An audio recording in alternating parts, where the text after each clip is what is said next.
Hi guys, this is just a little instructional video. The purpose is not show off because I really don't know a whole lot about anything here. But I'd like to give a little bit back to the community that's helped me so much. And I think this is a way to do it to help some guys starting out, because this is a subject that was really difficult for me to get figured out, and when I finally came on it, I was pretty excited about it. So enough of that. Well, I'd like to. I was thinking when I figured this out that the rule was what goes down must come up. So in creating these profiles to make panels, and that was my goal. My goal was to make panels with profiled edges and to panelize them, to make the actual center panel like you'll find in doors or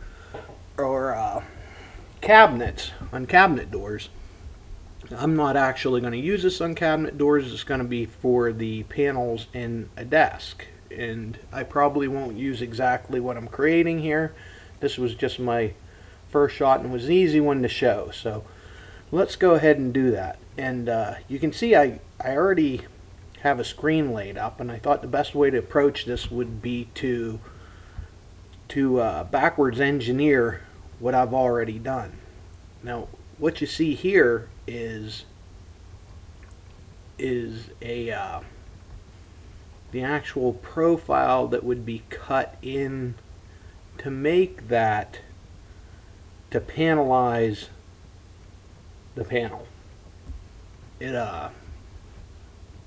What I wanted was something like was on a desk that I already had. So I went in there and I measured that and kind of stole that idea. But now I can go any direction I want with this by making any kind of profile I want, cheating off of router bits or router profiles or whatever I might like to do. But if we reverse engineer this, you can see here this is actually the finished product. And this is the product that I will be taking over to another screen and inserting it in a 2-rail sweep to create the actual panel. But I want to show you how I created it. The initial reveal that I wanted happened to be 1.25 inches wide. So you can see by this, what I did first is created a rectangle. You can see the dimensions on the rectangle are 1.25 inches, and it was 3/8 deep. So you can see here I made it 3/8 deep and just created the rectangle.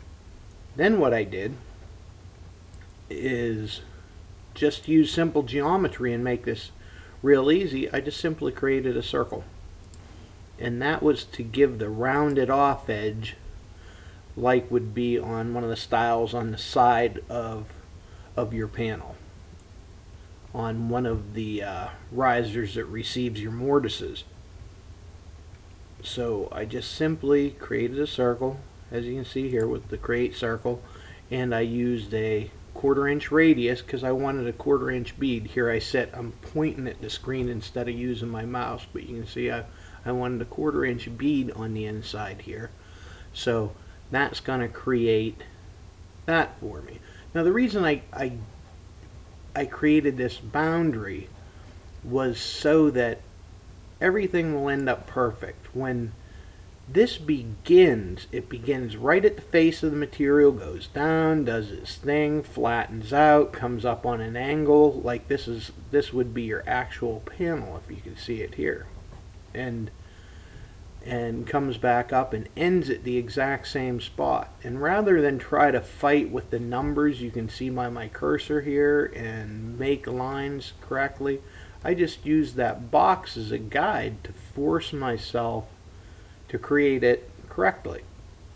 So back down to the circle, we have the circle, and then I wanted to make the flat part that was there, and that's already created by the box, and all I have to do next is simply use the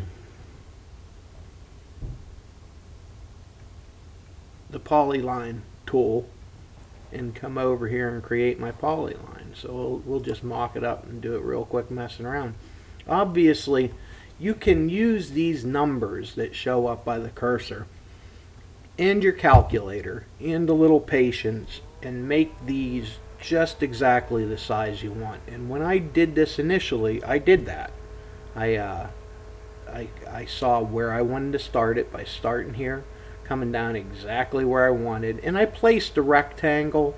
I placed a rectangle by center like this so I could use the zeros and use the numbers. A little common sense to my advantage so that I could use the y-axis to my advantage and come down and start it right where I wanted and then come this way and then right where I wanted. I put the rectangle right in the corner right here in my grid.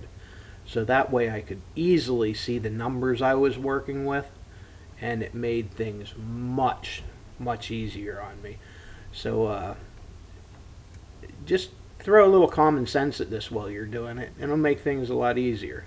So I'm just gonna wing a polyline, and I'll hold it underneath this one to show you what I did. Just came over, gave it a click to get that spot, and came on down here and made a spot.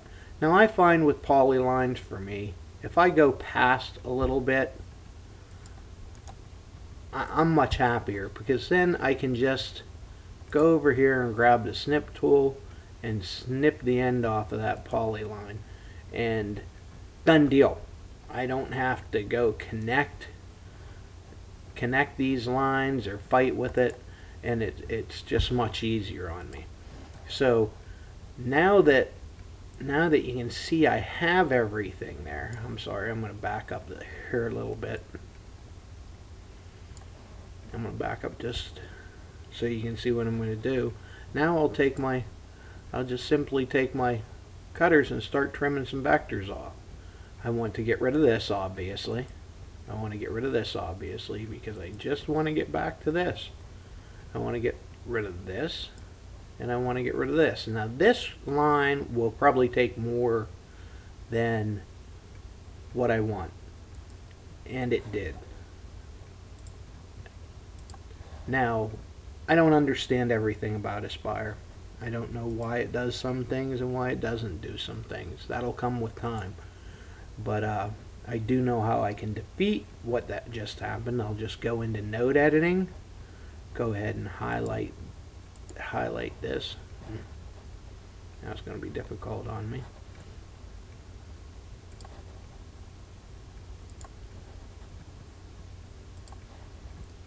So I selected it and then node edit, and then I'm just going to right click and delete this span.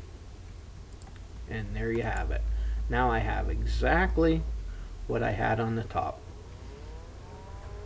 So that takes care of creating my profile for the inside of the panel. And if you don't understand what I'm doing here right now, don't let it worry you. I'm going to split this into 2 videos because of the software I'm using, and I'm trying to move along quickly. But when you see the 2 videos, it'll all come together for you. Now this is just a half round, a simple 1/4 inch half round that I may or may not put on the edge of a panel in the future or something else.